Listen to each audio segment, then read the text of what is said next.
Et nous sommes directement partis, le train qui va à Tarbes. Tarbes.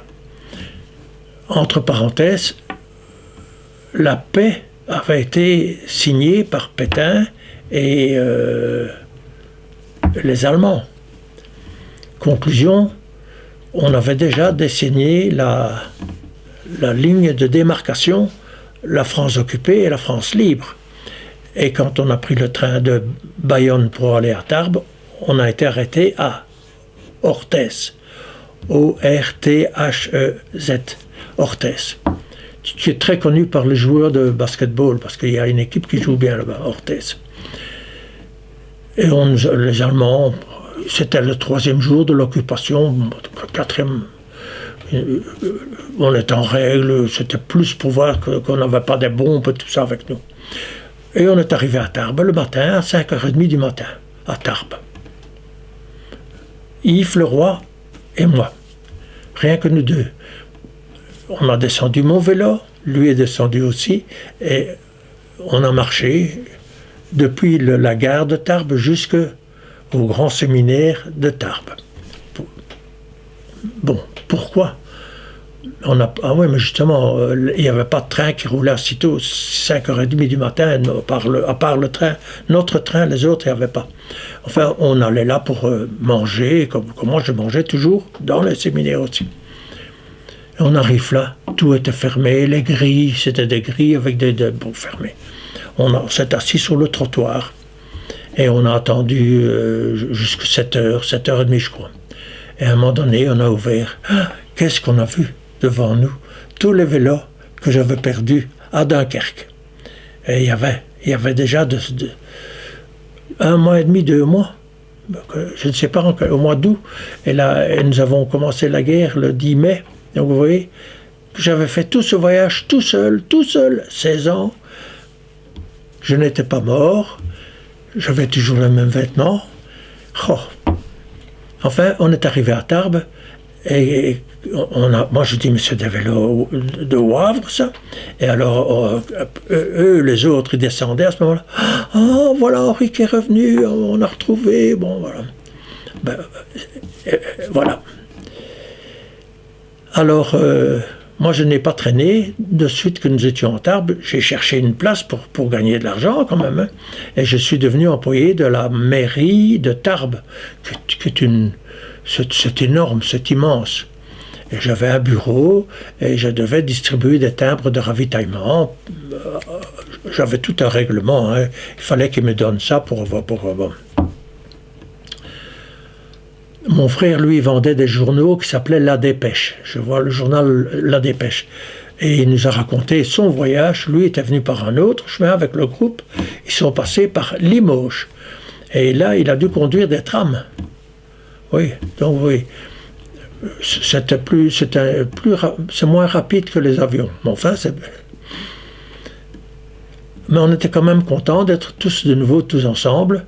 On a même fêté l'anniversaire d'entre nous. On a mangé, on croyait que c'était du poulet, mais c'était du pis de vache, parce qu'à ce moment-là, on mangeait tout. Hein, mais c'était bien préparé, c'était au restaurant. On n'a jamais vu que c'était pas du poulet, enfin. Alors, un jour que je distribuais des timbres de ravitaillement, ça ne va pas si. Je distribuais des timbres, et il y a quelqu'un qui dit, mais Henri, qu'est-ce que toi tu fais ici? Un client qui venait chercher des timbres, c'était l'abbé Blom, un professeur de Néten ici, que j'ai très bien connu, qui était mon professeur de flamand. C'est lui qui nous a appris le néerlandais, comme le peu que je parle, c'est lui qui me l'a appris. Mes déclamations de Wondel, hein. Enfin, Cyril Versgrave aussi, etc. Il y en avait, Henri Conscience. Alors, il me dit, mais qu'est-ce que vous faites ici? Ben, je dis, on vient d'arriver, je n'ai pas dit qu'on était restés séparés, mais nous sommes tous un groupe de Wavriens. Ah, mais ta maman, elle est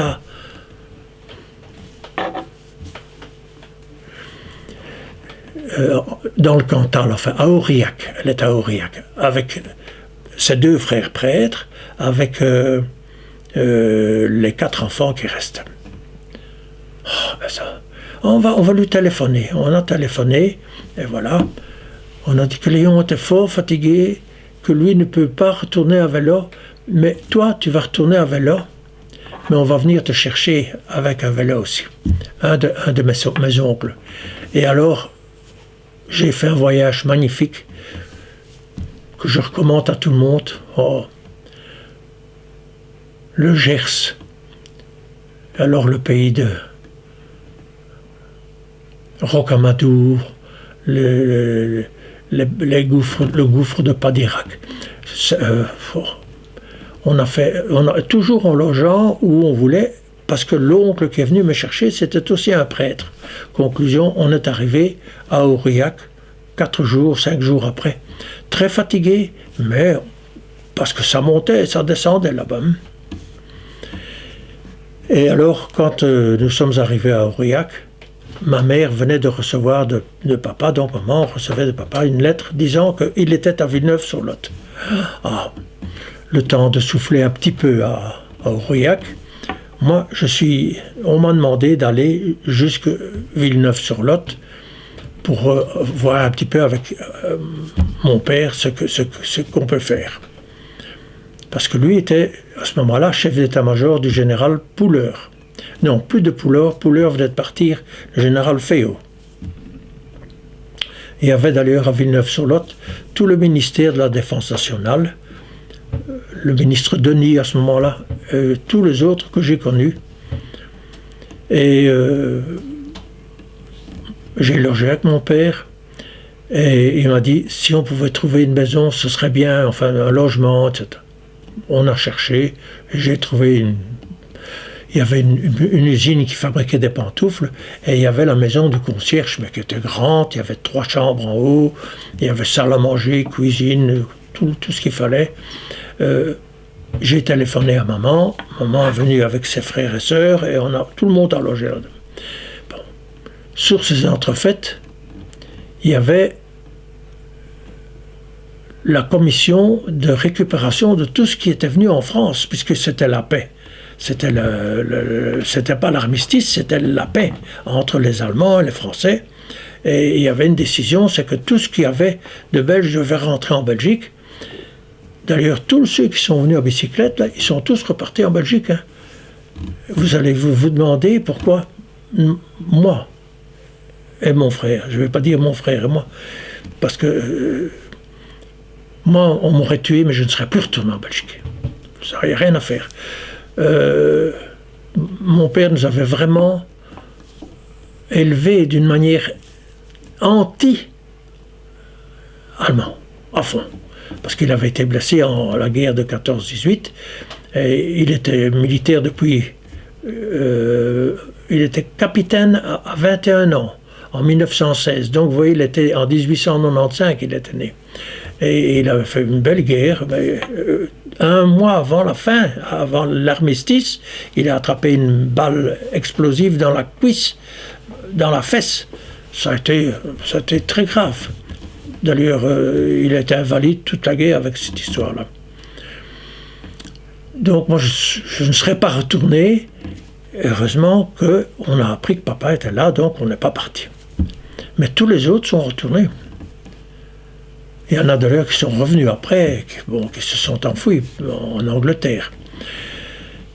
Mais à ce moment-là, on a donc fait les Allemands ont décidé que les Belges qui restaient devaient retourner, sauf ceux qui étaient désignés pour la récupération. Il y avait des paniers en osier remplis de documents, toutes les archives de la Défense nationale. Il y avait des véhicules, des motos, des voitures. Il y avait même des chevaux. On a dû vendre, enfin c'est papa qui s'en occupait, il avait son état-major. Mais comme il parlait l'allemand à la perfection, il a été élevé depuis 1900. Attendez, il est né en 95, à 8 ans, en 1903 je crois. Il prenait le train toutes les vacances, tous les congés, il les passait à Cologne. dans une famille, lui était fils unique, hein, mais il y avait 5 filles là. Le père était médecin, de gens très bien, bon, mais il a donc été élevé dans une famille allemande. Conclusion, il connaissait toute la langue allemande et toute la langue néerlandaise aussi. Il parlait aussi bien le brugeois, ou que Ditz dans le Limbourg, etc. Enfin, bon. Et c'est pour ça qu'un beau jour, les Allemands, tous les Belges sont retournés et mon père a été nommé grand patron de Montpellier, de tout ce qu'il y avait, qui restait encore en France, qui devait retourner.